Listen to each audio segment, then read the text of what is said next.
The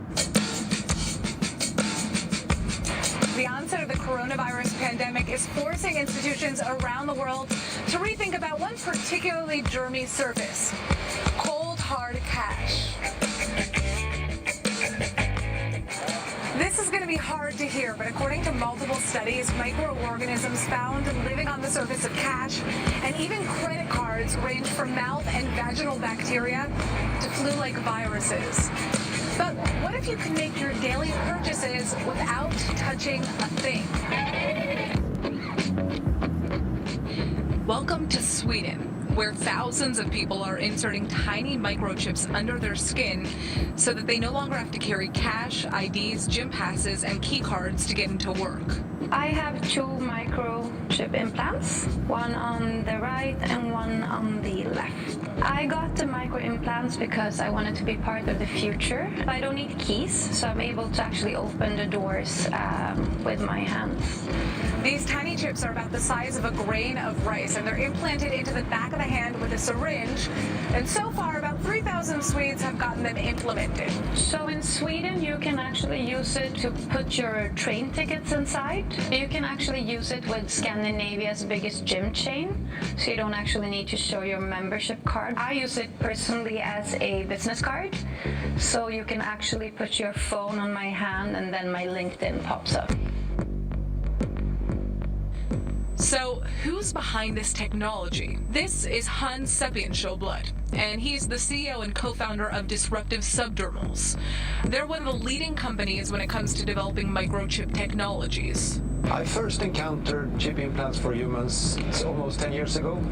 I felt that this is a very interesting technology that we could potentially do some awesome things with. So I bought a bunch online, got together a bunch of friends, and we had our first chip implant party. The number one reason for getting an implant is simply convenience. It allows you to eliminate some of the clutter in your life. Implants can also be used for making payments. For example, here at Epicenter in Stockholm, we use our implants in different vending machines, buying snacks and candy and juices whenever we feel like it. Microchips may sound too futuristic for you, but Sweden is expected to be the world's first cashless economy by March of 2023. But now, microchips could be used for more than just convenience. They have the potential to change healthcare and the way governments are handling the coronavirus crisis.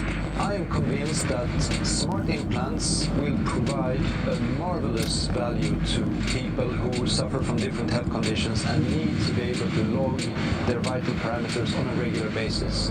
It could be body temperature, pulse, blood pressure, and imagine if you could just do that by swiping yourself with a smartphone at any time. For example, the implants that we designed allow people to measure their body temperature. It has some very interesting applications to see how fever is spreading in the population. And I think that we will really need those tools to not least understand the ongoing pandemic, but in particular to be able to spot future pandemics at an early stage. But how safe is your data in a body chip? So I'm not particularly concerned about the hacking dimension of implants, because ultimately the processing of data doesn't happen in the implant. It's simply a sensor platform. All the processing happens in the smartphone. That's where the data is analyzed and where it's packaged and presented. Cybertech experts still cite potential issues with data handling. If data isn't secure, others can access your info.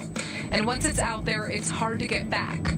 And in some cases, users could even be giving their data away without even realizing it in the terms and conditions that they sign on their smartphones.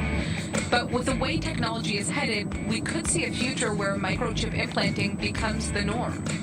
I believe that I'm going to be able to use my microchips to do payments in the future, identification, tickets. In Sweden, every shop, in every kiosk, in public transport, there are always these touch terminals where people either touch their phone or their wallet with a credit card inside. So this means that the infrastructure for making payments, also with an implant, are already there.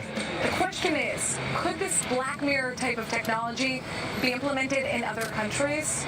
Hans' ultimate vision is to take health microchips to developing countries where healthcare systems are less developed, so that people in remote areas with limited access to hospital facilities can just send their health information to doctors around the world to receive diagnosis.